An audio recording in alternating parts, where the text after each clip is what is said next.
se acabará. Tu palabra se cumplirá. Mi corazón te alabará.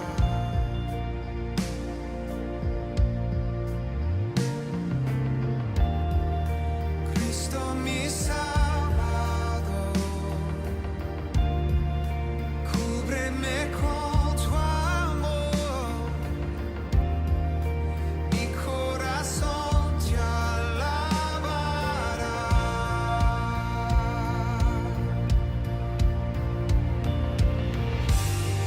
En ti confiaré, tu promesa sigue en pie. Tú eres fiel, confiado andaré, en tus manos estaré. Eres fiel, en ti confiaré, tu promesa sigue en pie. Tú eres fiel, confiado andaré, en tus manos estaré. Siempre has sido fiel.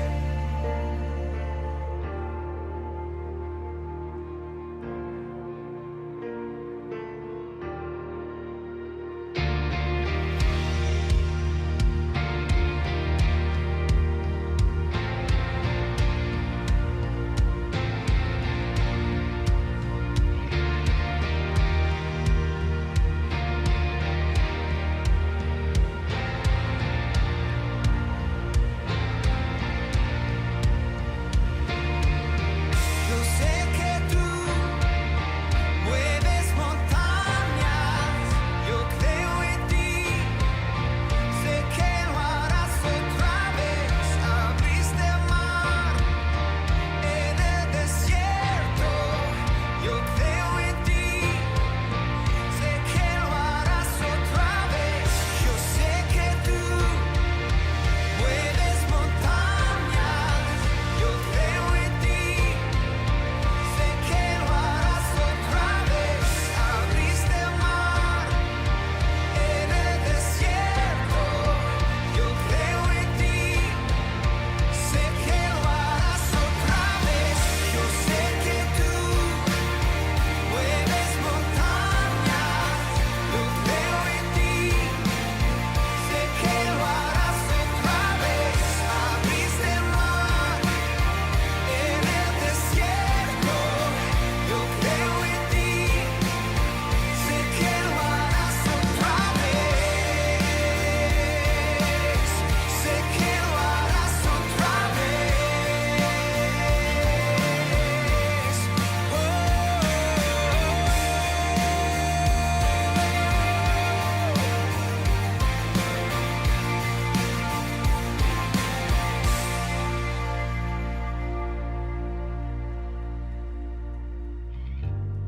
En ti confiaré, tu promesa sigue en pie. Tú eres fiel, confiado andaré, en tus manos estaré. Eres fiel, en ti confiaré, tu promesa sigue en pie. Tú eres fiel, confiado andaré, en tus manos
esperas más de mí.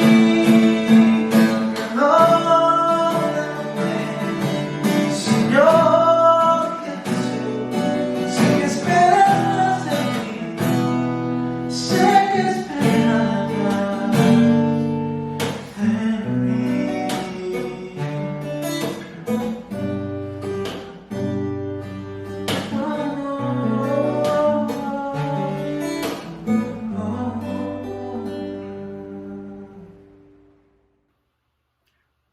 Hola, Dios los bendiga a todos. Gracias por sacar este tiempo para acompañarnos y para oír y ver estos temas tan importantes que hemos empezado hace 2 semanas acerca de el propósito de nuestra vida, descubriendo ese propósito, cómo vivir vidas satisfechas.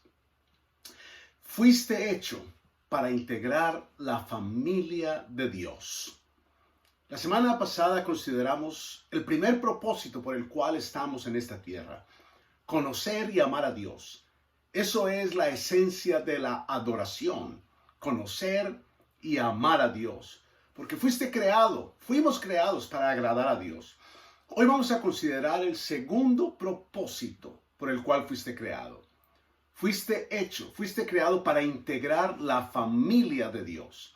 En Hebreos capítulo 2, el versículo 10, la Biblia dice: porque convenía a aquel por cuya causa son todas las cosas y por quien todas las cosas subsisten, que habiendo de llevar muchos hijos a la gloria, perfeccionase por aflicciones al autor de la salvación de ellos. Dios quería tener una familia, por eso estamos aquí. Quería tener hijos. Por eso la Biblia nos dice que planeó todo lo que existe para que pudiéramos integrar su familia. Oiga lo que el apóstol Pablo le dijo a los Efesios en el capítulo 1, versículo 5. En amor, habiéndonos predestinado para ser adoptados hijos suyos por medio de Jesucristo, según el puro afecto de su voluntad. Toda la Biblia es la historia de Dios creando una familia. De eso se trata. Por eso tenemos una historia. Porque Dios está creando una familia que vivirá no solo en esta tierra, sino en la eternidad. Es una familia eterna. La familia que Dios está creando y que quiere crear y que quiere que tú seas parte, es una familia eterna. Entonces, una vez que comprendas y te pongas a trabajar en el primer propósito de Dios para tu vida, el que tratamos la semana pasada, que conozcas y ames a Dios, Dios quiere entonces que centres tu atención en el segundo propósito para tu vida y comiences a practicarlo. Y aquí está, en 1 de Pedro, capítulo 2, versículo 17, dice la Biblia: amar a nuestra familia espiritual. Ese es el segundo propósito en la vida. Verás que Dios dice que quiere que aprendas a amar a los integrantes de tu familia. ¿Por qué? Hay varias razones. Primero, tu familia física al fin y al cabo se va a desintegrar, tu familia física. De hecho, muchas de estas familias físicas se desintegran aquí en la tierra. Pero tu familia espiritual perdurará. Seguirá por los siglos de los siglos. Entonces habrás de pasar más tiempo con tu familia espiritual que con tu familia física. Dios quiere que aprendamos a amarnos. ¿Por qué quiere que aprendamos a amarnos? Hay 2 o 3 razones. Primero, nos volvemos más como Dios cuando nos amamos, porque Dios es amor. Segundo, Él quiere que sus hijos aprendan a llevarse bien los unos con los otros. Algunos de ustedes son padres y queremos que nuestros hijos se lleven bien. Y tercero, es un entrenamiento para la eternidad. Una de las cosas que haremos en el cielo Una de las cosas que haremos en el cielo, que haremos en la eternidad, será amar a Dios. Y la otra cosa que haremos será amar a los demás creyentes que estén allí. Será un lugar de amor. El cielo será un lugar de amor. Y por eso Dios quiere que comencemos a practicar cómo amar a los creyentes en esta tierra. Entonces, mi segundo propósito en la vida es la comunión. Esa es la palabra que la Biblia usa para describir el amor mutuo de unos a otros. Esa palabra, como la palabra que tratamos la semana pasada, me refiero a la adoración, son muy mal entendidas. Estoy hablando de la adoración y de la comunión. Si fuera y le preguntara a la gente en la calle, ¿qué piensan si les digo la palabra comunión? ¿Qué piensan de esa palabra? ¿Qué cree usted que contestarían? ¿Qué creen algunos de ustedes que contestarían si les pregunto qué piensan de la comunión? Algunos dirán que es una conversación casual, otros dirán que salir a comer juntos con amigos, otros dirán ir a la iglesia. Después del servicio o después de lo que se conoce como un culto, algunos salen afuera, es una redundancia, pero salen al patio a charlar y unos dicen, hey, ¿qué tal? ¿Cómo estás? Dios te bendiga. ¿Cómo está tu familia? Y a veces decimos, bien, estamos bien, gracias a Dios. Y bueno, nos vemos la semana entrante, nos vemos el próximo domingo. ¿Tuvieron comunión entre sí? Claro que no. Solo charlaron unos minutos. Eso no es tener comunión. Tener comunión es amar a la familia de Dios. La Biblia nos dice eso en 1 de Juan capítulo 4 versículo 21. Y nosotros tenemos este mandamiento de Él. El que ama a Dios, ame también a su hermano. Debemos amar a los demás creyentes. Comunión es amar a la familia de Dios. Tenga eso en cuenta. Aprenda eso. Comunión es amar a la familia de Dios. ¿Cómo lo hacemos? Pablo escribió esto y lo dijo de la siguiente manera. Te escribo esto para que sepas cómo portarse uno en la familia de Dios, que es la iglesia del Dios viviente, la cual sostiene y defiende la verdad. Quiero mostrarles algo aquí en este versículo. La iglesia es una familia. La iglesia no es un edificio, ni una institución, ni una organización, ni tampoco un club social. Es una familia. No es un edificio. Muchas personas dicen, vamos para la iglesia. La iglesia no es un lugar donde ir. Es más que un edificio. Es la familia a la que pertenecemos. En la familia de Dios hay 4 niveles de comunión. Los vamos a analizar en detalle. ¿Por qué estamos haciendo esto? Porque es el segundo propósito de tu vida. Pero además es imposible cumplir los demás propósitos que Dios tiene para tu vida si no hay comunión. No estás en esta tierra para estar solo. No estás en esta tierra para, como dicen, arreglártelas por ti solo en la vida. El hecho es que nos necesitamos el uno al otro. El primer nivel de comunión en la familia de Dios es la membresía. El primer nivel es elegir pertenecer. Estoy hablando del primer nivel de comunión en la familia de Dios. Y es elegir pertenecer. Ese es el nivel más básico. Significa que debes encontrar una iglesia para que sea tu familia. Y tú mismo eliges unirte a ella. Veamos lo que dice la Biblia en Efesios capítulo 2, versículo 19. Dice, así que ya no sois extranjeros ni advenedizos, sino conciudadanos de los santos y miembros de la familia de Dios. La vida cristiana no se limita a crecer.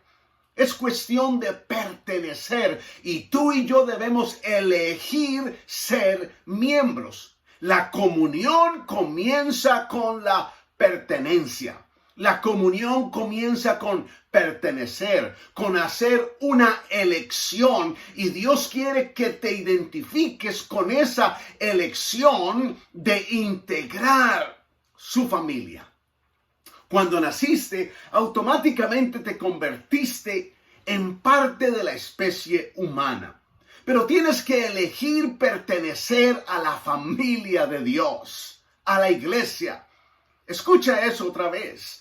Cuando naciste, inmediatamente, automáticamente, formaste parte de la especie humana. Pero para pertenecer a la iglesia, tú tienes que elegir, tienes que decidir hacer eso. Alguna gente dice, yo soy cristiano, pero no pertenezco a ninguna iglesia. Es como decir, soy una abeja, pero no quiero pertenecer a la colmena. Es como un soldado sin batallón. Un cristiano sin una familia en la iglesia es huérfano. Dios quiere que integremos una familia.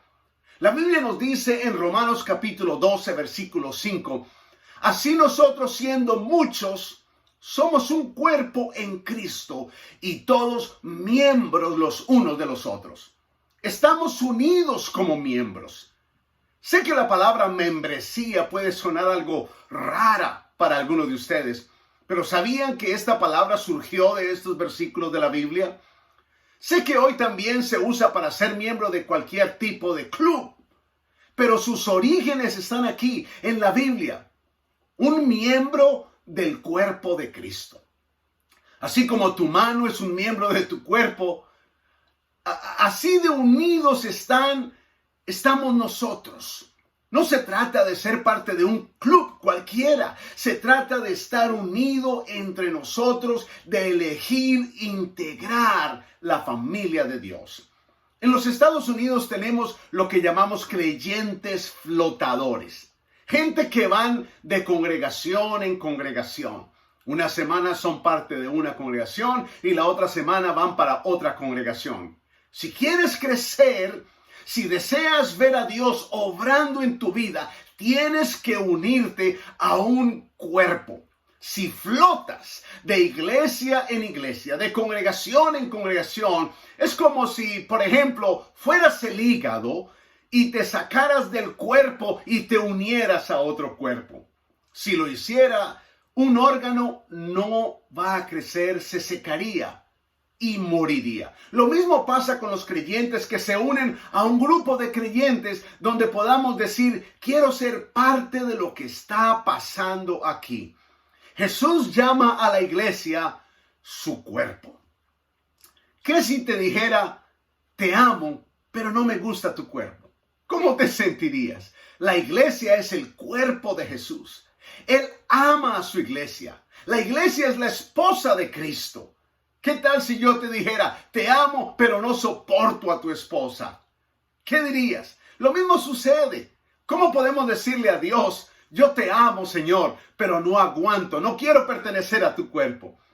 ¿Cómo será que nosotros quisiéramos decirle a Dios, te amo, Dios, pero no soporto a tu esposa, que es la iglesia?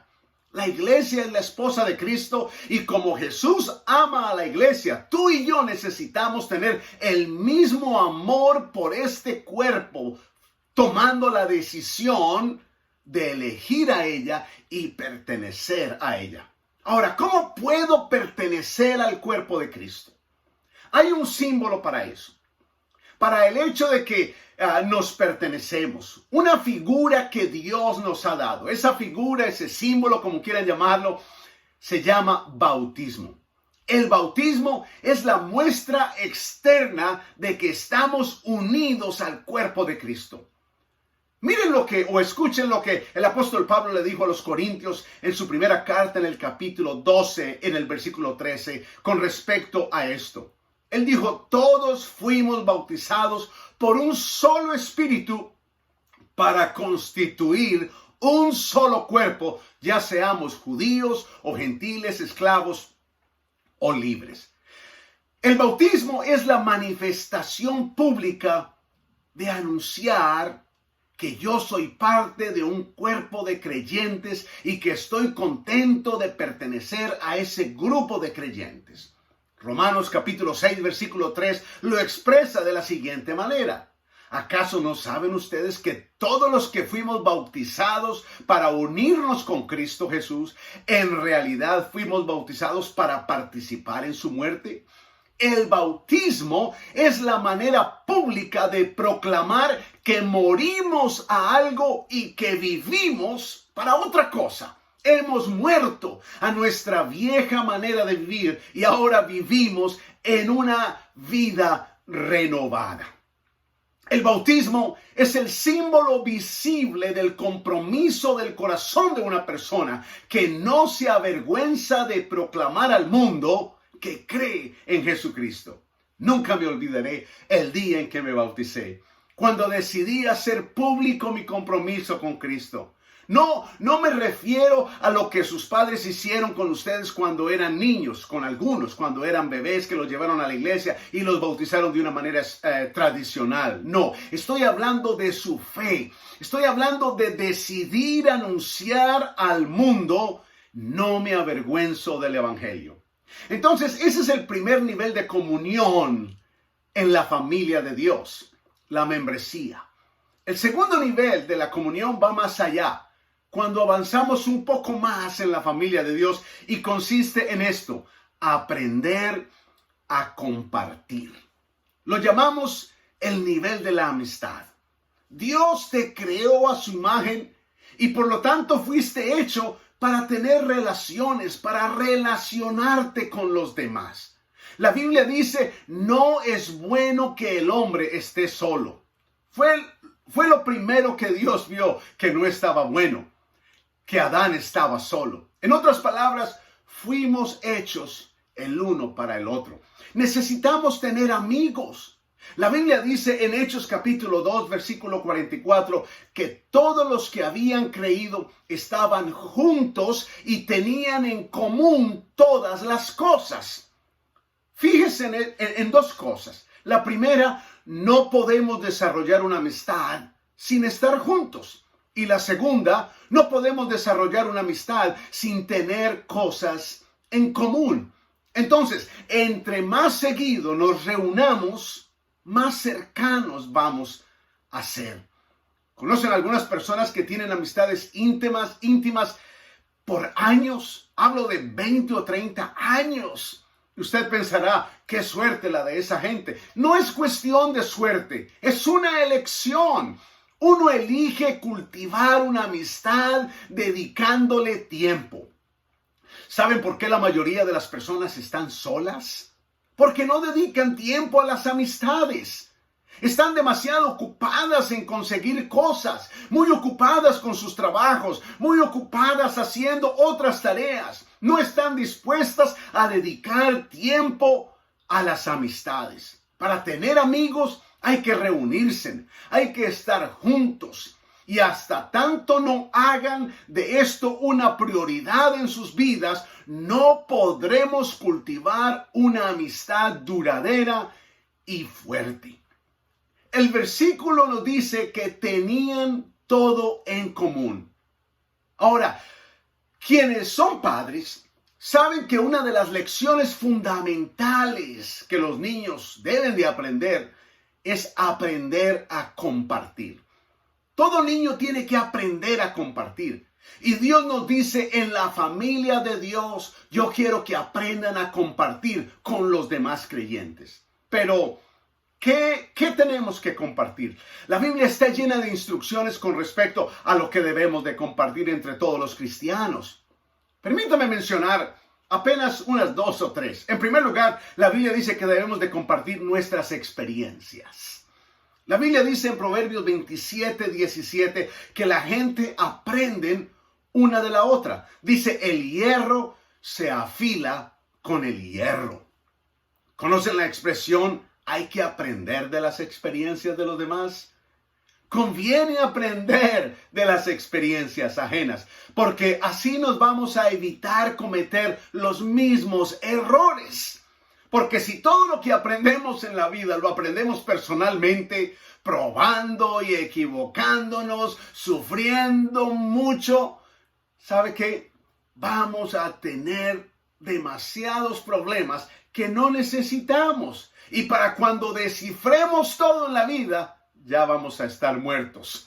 Por eso Dios nos dice que podemos acortar ese proceso. Podemos hacerlo más fácil cuando aprendemos de las experiencias de los demás. Entonces, necesitamos compartir nuestras experiencias. ¿Sabes? Tú sabes alguna cosa que yo desconozco y yo sé cosas que tú ignoras. Y posiblemente la persona que está a tu lado sabe cosas que ni tú ni yo conocemos. Piensen en el conocimiento que hay en este momento entre todos los que estamos mirando esta lección o esta enseñanza. ¿Cuánto podríamos aprender los unos de los otros si pasáramos tiempo juntos? En segundo lugar, la Biblia nos manda a compartir los hogares. La Biblia en 1 de Pedro capítulo 4 versículo 9 nos dice: hospedaos los unos a los otros sin murmuraciones. No dice que seamos hospitalarios con la gente que más me guste. ¿Por qué debemos compartir nuestros hogares? Les diré por qué. Porque no podemos tener comunión con una multitud. La comunión solo es posible en grupos pequeños, entre 2 o 3. Podremos celebrar, podremos aprender juntos cuando nos reunimos como una congregación, pero no podemos tener comunión cuando toda la iglesia se reúne. Por eso la Biblia nos manda a abrir nuestros hogares. Ahí es donde realmente nos conoceremos. ¿Sabían que durante los primeros 300 años del cristianismo no habían templos? La iglesia se reunía en los hogares. Por eso es que insistimos que se unan a un grupo pequeño, porque es un principio bíblico. Por eso yo le animo a todos los pastores, donde quiera que yo vaya, que trabajen en grupos pequeños, no solamente que se congreguen en multitudes o en masa en lo que conocemos como templos. Se supone que los cristianos deberían reunirse en los hogares.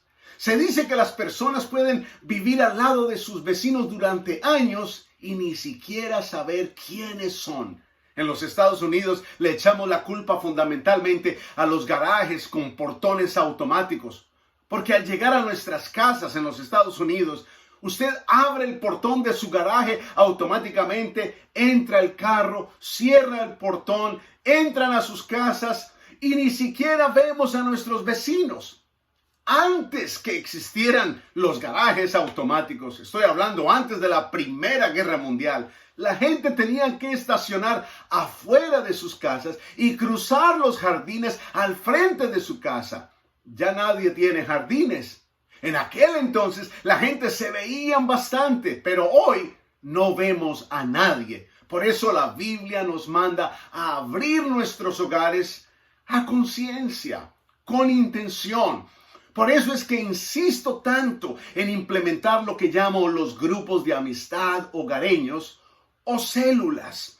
Por eso es que una iglesia que implemente los grupos de amistad o células es una iglesia fuerte. En cambio, las iglesias tradicionales que solamente se reúnen los domingos en un templo, las relaciones no son tan fuertes. La Biblia nos dice que debemos aprender a compartir. ¿Y dónde aprendemos a compartir? No en un grupo grande, en un grupo pequeño. Por eso es que no se van a sentir parte de una familia o de la familia hasta que participemos de un grupo pequeño. En tercer lugar, debemos compartir los problemas. No estamos aquí para enfrentar solos nuestros problemas. La Biblia dice que debemos compartir las dificultades y los problemas. ¿Sabían que cuando compartimos una alegría, la alegría se multiplica? Y que cuando compartimos un problema, la carga también se divide. La Biblia dice en Gálatas capítulo 6, versículo 2, ayúdense unos a otros a llevar sus cargas y así cumplirán la ley de Cristo. En los grupos pequeños a veces nos morimos de la risa y en otras ocasiones lloramos juntos. No tienes que solucionar los problemas de todos en los grupos de amistad. Dios no te manda a hacer eso. Dios no nos manda a solucionar los problemas de todas las personas. Lo que dice es que debes de compartirlos. Eso implica tener un oído atento. No hay que solucionar las cosas. En realidad, muchas veces intentar solucionar las cosas es un problema. Quizás empeoramos las cosas cuando tratamos de solucionarlas. A veces lo que hay que hacer es sentarte y decirle a la otra persona, no sabes cómo lo siento. Sé lo que es pasar por eso. Yo te comprendo. Qué difícil es. Es sencillamente brindar comprensión y experiencia. Pero no será posible avanzar a este segundo nivel en la comunión si no integras a un grupo pequeño, si no eres parte de un grupo pequeño. Por eso la Biblia dice en Hebreos 10:25, no dejemos de congregarnos como algunos acostumbran a hacerlo, sino animémonos unos a otros. El propósito primario en el grupo de amistad es animarnos unos a otros. Y dice que no debemos dejar esa costumbre de congregarnos. Entonces, el primer nivel de comunión en la familia de Dios es la membresía. La membresía. El segundo nivel es aprender a compartir. Y el tercer nivel es la asociación. La asociación consiste en hacer mi parte. La asociación es darse cuenta de que tengo que colaborar y que debo de contribuir, que la familia de Dios me necesita. Escucha, Dios no te trajo a la iglesia para que te sientes en una silla, para que te reclines y para que disfrutes. No estás aquí para esto. Te trajo para servir. Quiere que hagas un aporte con tu vida. Y así como en cualquier familia hay responsabilidades, cuando integramos una familia, dividimos la tarea entre todos. Eso es una familia cristiana. Todos tenemos algo que hacer. 58 veces en el Nuevo Testamento, la Biblia usa la frase unos a otros. Nos servimos unos a otros, nos amamos unos a otros, oramos unos por otros. La Biblia dice incluso que debemos soportarnos unos a otros mientras hacemos todo esto. Es amor con hechos, no solo de palabras, porque está bien compartir tu corazón. Ese es el segundo nivel, pero mejor todavía es hacer tu parte, es hacer nuestra parte. Y ese es el tercer nivel. Escuchemos lo que dice la Biblia en 1 Corintios capítulo 3, versículo 9. Porque nosotros somos colaboradores de Dios y vosotros sois labranza de Dios, edificio de Dios. Somos socios trabajando juntos para Dios. En el griego, el lenguaje en que se escribió el Nuevo Testamento, la palabra griega comunión a veces se traduce como asociación. ¿Quieren integrar un gran equipo? Asóciate a la iglesia. Será así que ya de esa manera serán parte del más grande equipo que exista, el cual es la iglesia. Lo que hagamos durará para siempre. Estamos participando del plan de Dios para el universo. Pero para ser parte, debes encontrar tu lugar donde encajarás perfectamente. Pregúntate, ¿cuál es mi lugar? Y la Biblia dice que todos tenemos un lugar. Mira lo que dice Efesios 4:16. De quien todo el cuerpo, bien concertado y unido entre sí por todas las coyunturas que se ayudan mutuamente según la actividad propia de cada miembro, recibe su crecimiento para ir edificándose en amor. Las palabras de cada miembro son tú y yo. Somos parte del cuerpo de Dios, trabajando juntos, haciendo las cosas. Tienes que hacer un aporte. Tienes que colaborar con el cuerpo de Cristo. Y cuando colaboramos, rendimos más de lo que podríamos hacer cada uno por nuestra propia cuenta. Se trata de una actitud de corazón. Es la clave para mí y para ti, para todos. Y lo hacemos para Jesucristo. La Madre Teresa que pasó toda su vida trabajando entre los indigentes allá en la India. En cierta ocasión le preguntaron, ¿cómo puede soportar todos los días ver tanta muerte y tanta enfermedad? ¿Cómo hace usted las cosas? Le preguntaron a la Madre Teresa. ¿Cómo hace las cosas, este tipo de cosas cuando llega el momento de servir? La respuesta de ella fue, en toda persona a quien le doy un baño, en toda persona a quien le pongo una venda, veo el rostro de Jesús y lo hago para Él. Esa es la actitud detrás del servicio. Es la actitud que vemos en Mateo capítulo 25, versículo 40. El Señor dijo, de cierto os digo, que en cuanto lo hiciste a uno de estos mis hermanos más pequeños, a mí lo hiciste.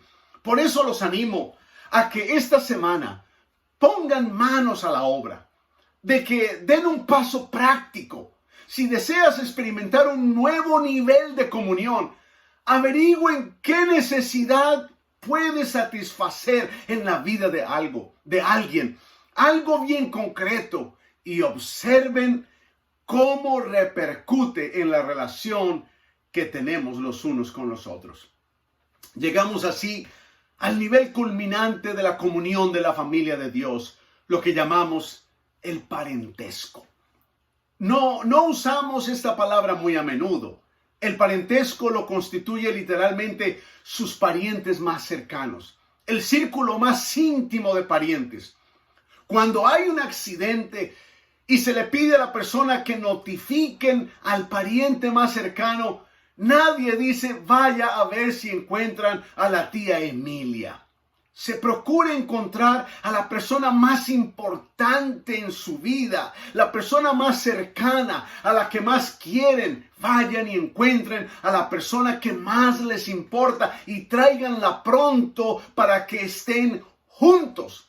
Ese es el tipo de actitud que deberíamos tener según la palabra de Dios, según encontramos en la Biblia. Ese es el grado de parentesco en este nivel culminante, amar a los creyentes como la familia, tratar y amar a los creyentes como a nuestros parientes.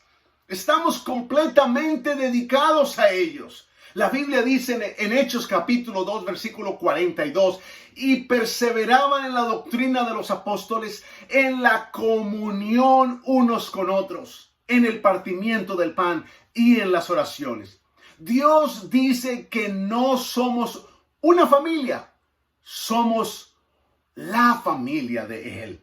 En Romanos capítulo 12, versículo 10, la Biblia dice, ámense los unos a los otros con amor fraternal, respetándose y honrándose mutuamente. En la Biblia la palabra griega para comunión es koinonía.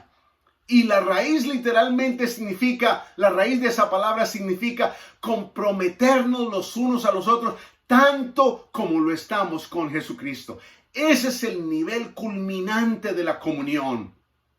Estar comprometidos entre sí, como estamos comprometidos con Jesucristo. Eso es una relación fraternal. Eso es el parentesco. Es alcanzar el nivel donde estemos dispuestos a sacrificarnos los unos por los otros. Muchos conocen Juan 3:16, porque de tal manera amó Dios al mundo, pero ignoran Primera de Juan 3:16. En esto conocemos lo que es el amor, en que Jesucristo entregó su vida por nosotros, así también nosotros debemos entregar la vida por nuestros hermanos. Este es el nivel culminante de comunión. Sacrificarse en unos por otros. Es el tipo de amor que Jesucristo tuvo por ti. Él murió por ti. En la Biblia aprendemos de la comunión en el sufrimiento. Con toda franqueza, aquí en Norteamérica, en los Estados Unidos, no sabemos nada de ese nivel de comunión. En el extranjero, muchos sí lo conocen porque están siendo perseguidos. ¿Sabían que en el mundo millones de cristianos pierden su vida solo por el hecho de ser creyentes? Más de 10 millones de cristianos mueren cada año y la mayoría en países comunistas o islámicos por el simple hecho de ser cristianos. Por eso este versículo. En otros lugares la gente no entiende, en otros lugares la gente entiende ese versículo literalmente, porque están literalmente entregando sus vidas. Dejaré que me disparen por ti. Te protegeré con mi vida. Norteamérica, en los Estados Unidos, no se persigue a la gente, a los cristianos, de la manera como se persiguen en otros países, por lo que resulta difícil experimentar ese nivel de comunión en los Estados Unidos. Amigos, esto es la vida. Amar a Dios y aprender a amarnos los unos a los otros. Si no entienden esto, no habrán entendido el propósito de vivir. Sería o será una lástima, será una pena, porque la vida no es cuánto consigas, son las relaciones.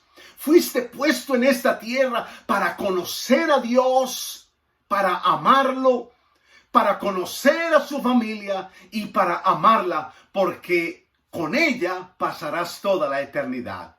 En las horas finales de tu existencia, en las horas finales antes de partir de esta tierra, nunca nadie ha dicho: tráigame mis diplomas, quiero tenerlos a la vista. Nadie ha dicho: tráigame mis trofeos. Nadie ha dicho: tráigame el reloj que me dieron cuando me jubilé. Nadie ha dicho: alcánzame la computadora portátil. En esos momentos finales hablan de lo que más les importa y piden estar cerca de sus familiares y de sus amigos. Un día se darán cuenta de que lo más importante en la vida es conocer a Dios y tener familia y amigos cercanos. Espero que no sea dentro de mucho. Espero que no lo descubras en los últimos momentos de tu vida. Espero que lo descubras ahora y que comiences a tener comunión con Dios, porque Dios quiere tener comunión contigo y porque la vida se define en el amor. Amar a Dios, eso se llama adoración.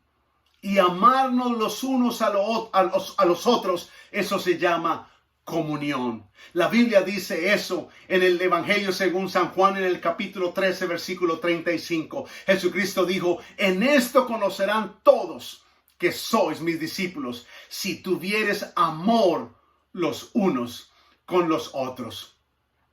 No mucho tiempo después de que Jesús dijera estas palabras, el Imperio Romano arrojó a los cristianos a los leones en el Coliseo. Durante cientos de años los cristianos no fueron aceptados. Los ponían en estacas y los quemaban. Los crucificaban y los arrojaban a los leones y los sometían a muchas otras torturas. En ese periodo, uno de los historiadores seculares más famosos, que no era cristiano, escribió diciendo: miren cómo se aman los unos a los otros. La iglesia no debe ser conocida por el tamaño de la congregación, ni por los sermones, ni por la música, ni por los edificios, ni por los templos, sino por nuestro amor. Queremos que la gente diga: en ese lugar la gente se aman de verdad, porque en eso consiste el cristianismo. Amar a Dios y amarse los unos a los otros. Ya estoy terminando, y para terminar, quiero preguntarles: ¿cómo puedes integrar la familia de Dios? Les leeré tres versículos que les permitirán saber si son cristianos o no. Escúchenlos. En 1 de Juan capítulo 3 versículo 10. El que no practica la justicia no es hijo de Dios, ni tampoco lo es el que no ama a su hermano. 1 de Juan 4:20 dice, el que no ama a su hermano, a quien ha visto, no puede amar a Dios, a quien no ha visto. Y en 1 de Juan 3:14 dice, nosotros sabemos que hemos pasado de la muerte a la vida porque amamos a nuestros hermanos. El que no ama permanece en la muerte. Hermanos y hermanas, amigos y amigas, el privilegio más grande que puedes tener en la vida es el privilegio de integrar la familia de Dios. Porque la familia de Dios es el laboratorio donde aprendes a amar. Algunos de ustedes se criaron en hogares que no tenían mucho amor. Y si son sinceros, podrán aceptar de que no saben cómo amar. La mayoría de la gente no tiene idea de cómo amar. Por eso debemos aprender. Y en la iglesia, en la familia de Dios, es donde aprendemos a amar a las personas. Permítame hacerles un par de preguntas con respecto a lo que hemos hablado hoy. ¿En cuál de estos niveles de comunión te encuentras? ¿Has alcanzado el primero, el de pertenecer? ¿O todavía flotas de congregación en congregación si es que perteneces a alguna congregación? ¿No has asumido un compromiso? ¿No eres miembro de alguna congregación? Necesitas elegir una congregación. Necesitas bautizarte y decir, no me avergüenzo del evangelio. Ese es el nivel elemental. Si todavía no lo has hecho, este debería de ser tu primer paso en este día. También necesitas aprender a compartir. ¿Dónde? En un grupo de amistad. Necesitas no solo compartir tu corazón, sino que necesitas colaborar. Es una asociación. Encuentra tu lugar. Encuentra un lugar donde puedas hacer un aporte, una contribución. Si integras la familia de Dios, también tienes algunas responsabilidades. Dios espera que cumplas tu parte en la familia. No que descanses mientras que los demás trabajen. Hasta que llegues a ese nivel culminante. Hay otros creyentes que no saben que pueden contar contigo llegada la crisis. Pero déjales saber que pueden contar contigo. La pregunta básica en realidad es, ¿eres parte de la familia de Dios? Tú dices, ¿acaso no todos somos parte de la familia de Dios? No. Dios nos creó a todos, pero no todos somos sus hijos. Debes elegir unirte a la familia de Dios. Después de la salvación, el mayor regalo de Dios ha sido el darnos la oportunidad de ser parte de su familia. No tenemos que vivir aislados y desvinculados. Bien, amigos, de esta manera termino con esta enseñanza. Escoge pertenecer. Busca una congregación, únete, colabora, participa y ama. Ese es tu segundo propósito por el cual Dios te creó. Espero que compartan esta enseñanza con alguien en sus paredes en Facebook. Comparte esta enseñanza con los demás. Visita nuestro canal en YouTube, en donde usted puede escuchar más enseñanzas o las enseñanzas que quizás no hayas escuchado en esta nueva serie acerca de descubriendo nuestro propósito de vivir y viviendo una vida satisfecha. Dios los bendiga a todos. Seguimos orando por ustedes en gran manera. Gracias por sacar este tiempo. Gracias por compartir esta enseñanza con los demás. Hasta el próximo domingo, donde seguiremos hablando del tercer propósito por el cual tú fuiste creado. Hasta pronto.